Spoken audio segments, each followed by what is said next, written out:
Hello students and welcome to the lecture. So students, as we know that we have started the examples and solutions, and in the previous lecture we had started with the general science section. Okay, and we had covered 15 questions.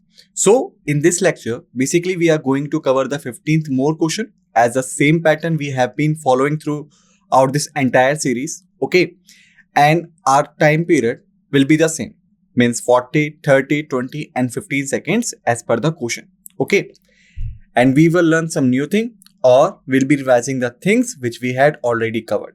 Okay, these are the things I had told you so many times, but I'm repeating them again and again so that every time you have a reminder. Okay, so let's start with the first question. So today the first question we have is, which of the following is a renewable source of energy? Coal, oil, natural gas, solar energy. 20 seconds you have to think and answer. Your time starts now. 1, 2, 3, 4, 5, 6, 7, 8, 9, 10, 11, 12, 13th, 14th, 15th, 16th, 17th, 18th, 19th, 20. Time's up. The correct answer is D. So first of all, let's talk about the energy and the source. Basically, in a general term, energy is a capacity of doing work. Energy is basically the capacity of doing work. Like how much work a person can do. Suppose if there is a person, I say that he has 100 joules of energy. Joule is a SI unit of energy. Okay? Okay. Or you can say it like this one. Joule. Okay. 100 joule of energy. It means that person is able to do a work equivalent to the 100 joule because he has energy. Okay. Similarly, if there is a one person who have only 15 joule of energy, then you can say this person is only able to do the 50 joules equivalent unit work. Okay, so by seeing the energy level you can find out which one is more capable of doing some work. All right, now there was a one term which I had told you. It was a law of conservation of energy. Conservation of energy. And what does this law says? This law simply says that energy could not be created or could not be destroyed. Okay, it simply means that energy could not be created or could not be destroyed. So simply means that if the person having the 100 joule of energy, 50 joule of energy, it means that they have acquired the energy from someone, from some place. Generally in humans, it is the food. Okay, depending upon the type, it may be the non-veg and it may be the veg. Okay, so the food you consume is basically your source of energy. Alright, so second question is, where does this energy goes? If he having the 100 joule of energy, 15 joule of energy, then they will do some work and their energy will be converted into that work. It simply means that they had acquired the energy from some place and then they utilize it to some place. Okay, so that's the source of energy. Now renewable source of energy, what does it mean? It means that source could be regenerated. In simply words, we can say source could be regenerated, or you can say not limited. Okay, so this is the renewable source. If we talk about the coal, then we know coal is limited, so it could not be the answer. If we talk about the oil, okay, oil is also limited, so it is not the answer. Natural gas, it is also limited. It's not the answer. Solar energy, which is come from the insulation, or you can say insulation, and you can say incoming solar radiations. Okay, so sunlight is not limited. That's why this could be the answer, because it is not limited, so it is a regenerational source. Okay, now I hope you have got your concepts clear. Second question we have, what is the unit of electric current? Volt, ampere, ohm, watt. 30 seconds you have to think and answer. Your time starts now.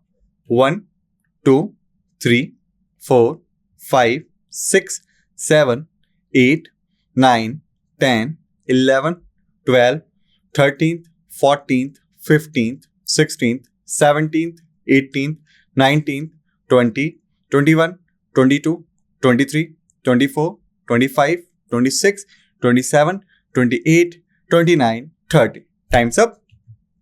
Correct answer is B. So basically electric current having a unit ampere. But if I'm asking you what is the unit of electric charge, then how could you say? Electric charge. Then what is the unit of electric charge? Now my question is this. The electric charge having the unit of coulomb. Okay. So electric charge is basically the single particle. Okay. And electric current is basically the movement of electric charge particles.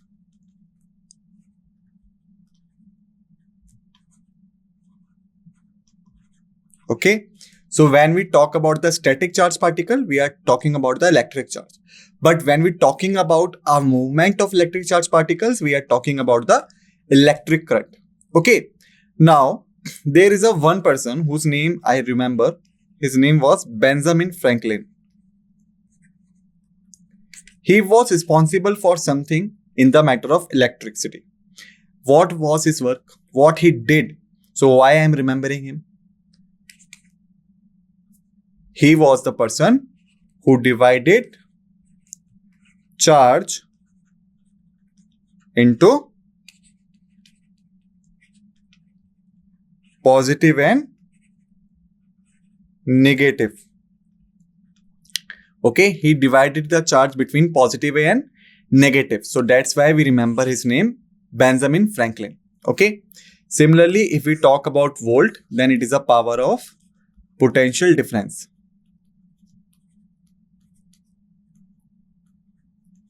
Alright. Ampere, I had already told you. Ohm is basically the power of resistance. Watt is the power of power. Unit, basically you can say. Volt is a unit of potential difference. Ampere is a unit of electric current. Coulomb is a unit of electric charge. Ohm is a unit of resistance.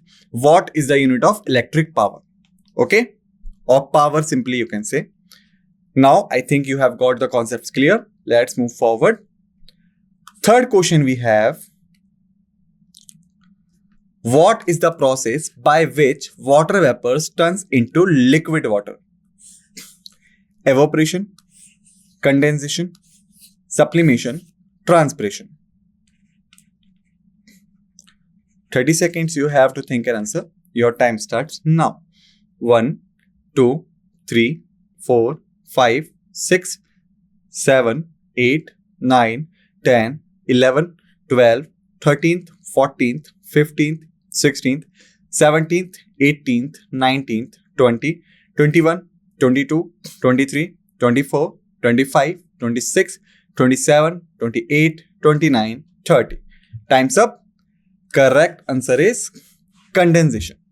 So basically, if we try to understand the concept, then the water vapor and the liquid water, they both are talking about the same substance, which is the water. Okay. But it having a difference. We are talking about the same substance, but having a difference. What does it mean? It means there is a state of matter. A state of matter. Okay. We're talking about the same matter, but in the different state. And if we're talking about the matter, then what is the matter? What is the matter? What do you understand by the matter? I had told you anything which having size, okay, you can say having particular mass,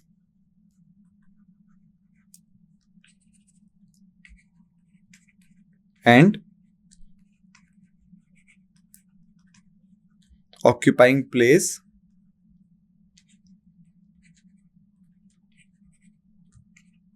within the surroundings. If there is anything like this, then this is a matter. Okay.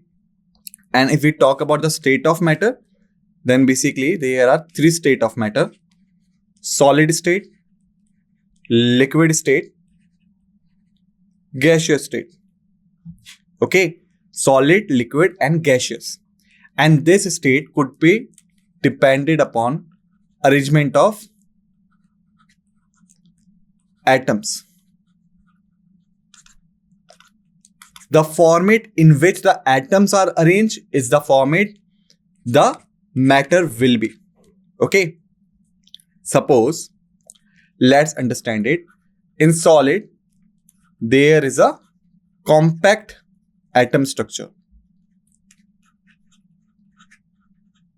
The atoms are very closely placed together, so they form a solid. In liquid, they are loosely connected together.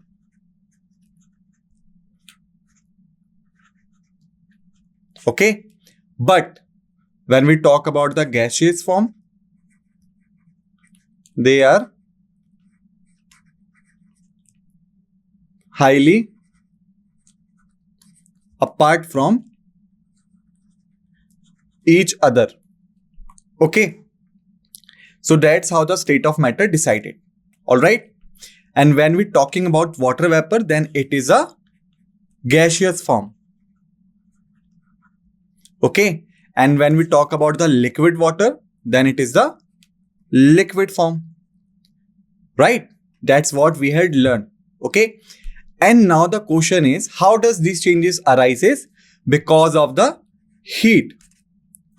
Heat generally gives rise to the kinetic energy of atoms. And whenever the kinetic energy of atoms rises up, their intermolecular force goes down and atoms started aparting from each other.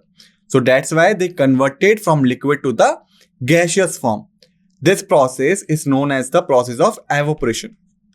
Okay, but when there is a decline in the temperature or the heat supply, you can say kinetic energy of an atom also declines. And when it declines, then the atom started coming together. And that's how their gaseous form converted into the liquid form. This process is called the condensation, about which we had asked in this question. Okay. So now I think you have gotten clear-cut idea. Okay. Let's move forward. Fourth question we have. Which gas is the most abundant in the Earth's atmosphere? Oxygen, nitrogen, carbon dioxide, helium. 20 seconds you have to think and answer. Your time starts now. 1, 2, 3, 4, 5, 6, 7, 8, 9, 10, 11, 12, 13, 14th, 15th, 16th, 17th, 18th, 19th, 20th. Time's up. Correct answer is B. So basically, if we talk about the atmosphere, then it is the part of one of the layer. Okay. Earth total have 3 layers. Lithosphere, hydrosphere,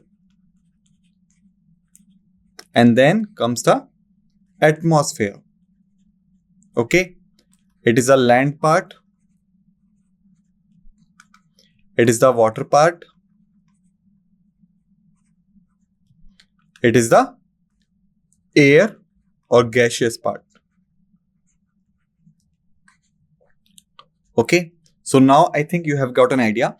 Atmosphere is basically the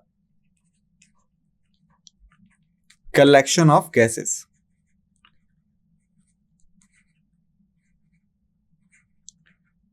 There are gases on the Earth's surface and their collection is basically called the atmosphere. Okay, and we had learned about this collection in the previous video, like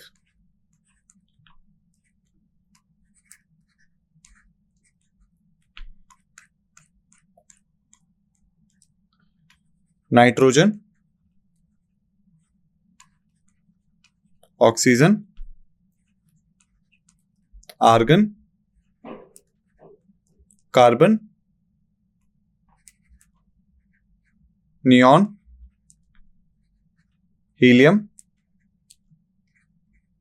ozone, hydrogen. That's what we had learned. Okay, and we know about 78% stands for the nitrogen part, 20% for the oxygen part, 0.93% for the carbon part, 0.04% for the argon part, 0.04% for the carbon, 0.018% for the neon, 0.006% for the helium, 0.005% for the ozone, and nearly about 0.0005% for the hydrogen. So least abundant is the hydrogen and most abundant is the nitrogen. So our answer should be B.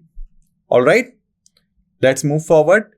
Fifth question, which is very, very easy. I had told you recently. What is the unit of power? Kilogram, joule, Newton, watt.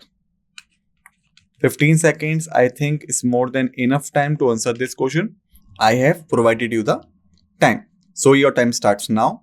1, 2, 3, 4, 5, 6, 7, 8, 9, 10, 11, 12, 13th, 14th, 15th.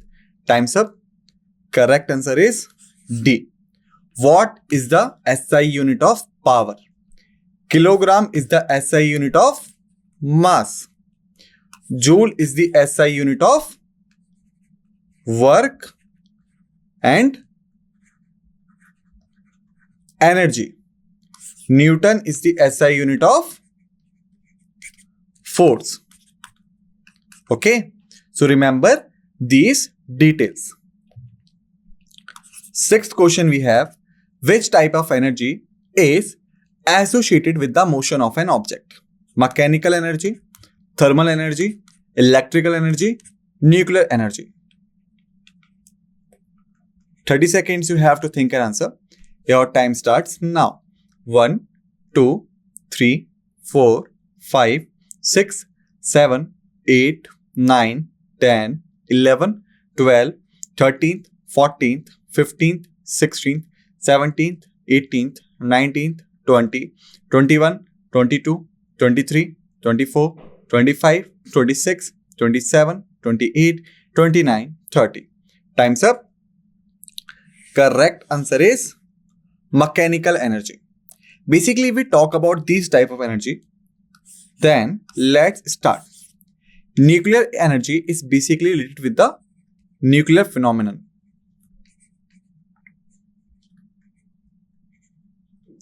When the energy produced due to nuclear fission or fusion. Okay, then it is a nuclear energy. Electric energy is basically generated through the electricity. Whenever there is a electricity behind the energy generation, then it is known as the electrical energy. Thermal energy is basically generated due to burning of fossil fuels. Burning of fossil fuel generates the heat, and this heat is utilized for producing of the energy. But mechanical energy is generally developed due to movement of an object. Okay, so if we're talking about the motion, which is also known as the movement, okay, and in the option we have only one type of energy which is developed due to the movement of an object, then the answer should be mechanical energy. Okay, so now I think you have got an idea. Let's move forward. Seventh question we have, what is the process by which solid ice turns directly into water vapor? Evaporation, condensation, sublimation, transpiration. 30 seconds you have to think and answer. Time starts now. 1, 2, 3, 4, 5, 6, 7, 8, 9, 10, 11, 12, 13, 14th, 15th, 16th, 17th, 18th, 19th, 20, 21, 22, 23, 24, 25, 26, 27, 28, 29, 30. Correct answer is C, sublimation. If we talk about this particular phenomena, okay, so basically solid first turns into the liquid, liquid turns into the gaseous. This is the defined path of the changing state of matter. Similarly, solid, liquid, gaseous. Gas will turn into the liquid, liquid will turn into the solid. Okay, and this is all happening because of the temperature. Okay, because whenever the temperature will goes up, kinetic energy of atoms will be goes up, and whenever temperature comes down, kinetic energy of atom will be comes down, and this kinetic energy basically responsible for the arrangement of atoms.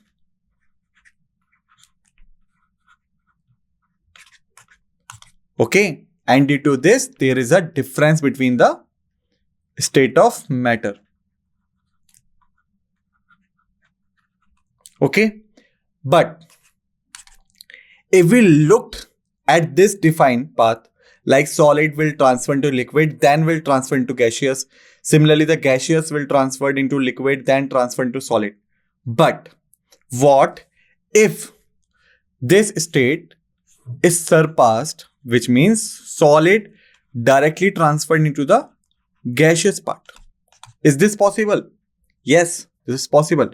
And this process is called the sublimation, which means heating the solid at this temperature, because of which the arrangement of atoms is directly converted from solid to the gaseous, escaped the liquid part. So this type of process is known as the sublimation. All right. Now I think you have got it. Okay. So it's totally depend upon the temperature. If you are heating a solid body at that temperature, which means the kinetic energy of an atoms of that particular solid body will be transferred themselves, and the arrangement of atoms will be converted in such a manner that beside changing from solid to liquid, it is directly changes from solid to the gaseous part. So this is the sublimation process, okay, in which the liquid state is being surpassed. Okay, let's move forward. Eighth question we have, which gas do humans exhale during respiration?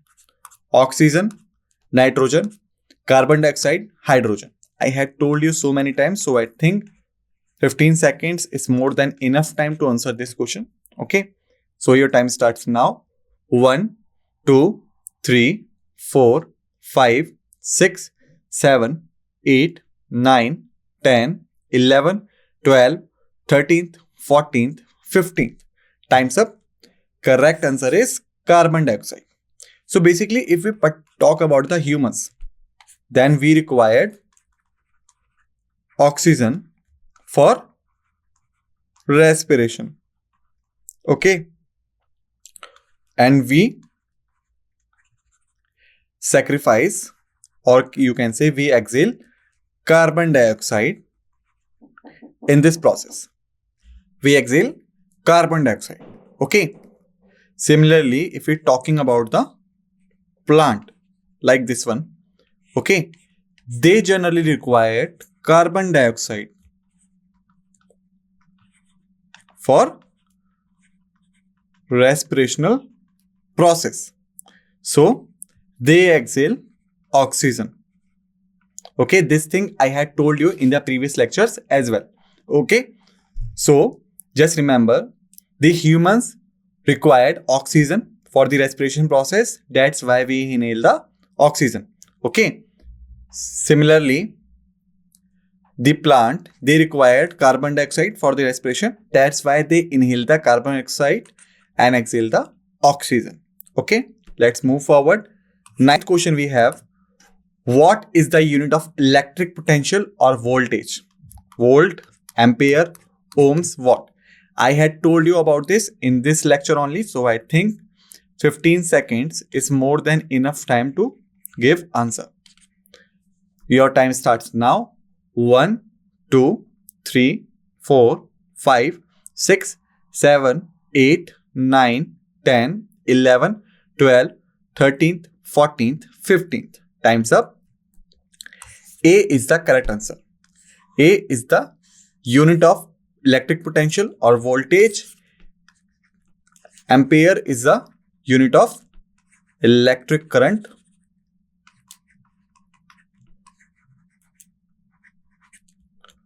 Ohm is basically the unit of resistance. Watt is basically the unit of power. Alright. Now the 10th question we have. Which of the following is a non-renewable source of energy? Solar energy, wind energy, coal, biomass. 20 seconds you have to think and answer. Time starts now. 1, 2, 3, 4, 5, 6, 7, 8, 9, 10, 11, 12, 13, 14, 15, 16th, 17th, 18th, 19th, 20. Time's up. Correct answer is C. So when we talk about the non-renewable, then it is just an opposite of the renewable. It means that it is non-regenerational and it is limited in number. Okay, so that's why solar energy, it is regenerational. It should not be the answer. Wind energy, it is regenerational. Biomass, it is regenerational. So only coal left behind. So coal should be the answer. All right. Now, the 11th question we have. What is the process by which water moves from the roots of the plant to the trees? Evaporation, condensation, sublimation, transpiration. 15 seconds you have to think and answer. Time starts now. 1, 2, 3, 4, 5, 6, 7, 8, 9, 10, 11, 12, 13th, 14th, 15th. Time's up. Correct answer is D. So if you look at the options carefully, you will get the answer. Basically, if we talk about the evaporation, then it is the process of liquid to gaseous form. Alright. If we talk about the condensation, it is a process of gaseous to liquid form. Okay. If we talk about sublimation, it is a process of solid directly converted into the gaseous form. So what remains? Transpiration. So transpiration is the process which involves movement of water from the roots to the plant of leaves. Okay. Now, I hope you have got an idea. Let's move forward. 12th question we have, which of the following is a primary color of light? Red, green, blue, all of the above. 15 seconds you have to think and answer. Time starts now. 1, 2, 3, 4, 5, 6, 7, 8, 9, 10, 11, 12, 13th, 14th, 15th. Time's up. Correct answer is D. So red, green and blue, they all are the primary color of light, which could be mixed up to certain percentage that the other colors could be, they could be used in a certain percentage that the other colors could be designed. Okay, let's move forward. 13th question we have, what is the unit of electric resistance? I had told you in this lecture many times, so I think 15 seconds is more than enough time to answer this question. Your time starts now. 1, 2, 3, 4, 5, 6, 7, 8, 9, 10, 11, 12, 13th, 14th, 15th. Time's up. Correct answer is C. Volt is the unit of potential difference. Okay. Ampere is a unit of electric current. And watt is a unit of electric power. So option C should be the answer. 14th question we have, which type of energy is associated with the random motion of particles in a substance? Mechanical, thermal, electrical, nuclear. 20 seconds you have to think and answer. Time starts now. 1, 2, 3, 4, 5, 6, 7, 8, 9, 10, 11, 12, 13th, 14th, 15th, 16th, 17th, 18th, 19th, 20th. Time's up. Correct answer is B. Okay. Thermal energy. It is basically asked that type of energy associated with the random motion of particles in a substance. It means that if there is a substance, then there must be the atoms in it. Okay. And if there is an atom and there is a heat transferred, which is generally happened in the thermal power. Okay. Then what will happen? The kinetic energy of the atoms will be goes up. And when the kinetic energy will be goes up, the atoms will start moving here and there. Okay. So there will be generated a random motion of a particles in a substance. You can understand it like this was a substance and there was the particles which were static because there was not so enough heat, so the kinetic energy of these particles will goes up. But when you started providing the heat, then what will happen? These particles will generate a kinetic energy and will start moving here and there, and that will generate a motion, okay, within the substance. So the answer should be the thermal energy. Okay.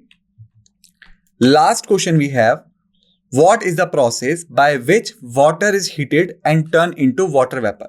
It is very simple. I had told you about this within this lecture only. So I think 15 seconds is more than enough time to answer this question.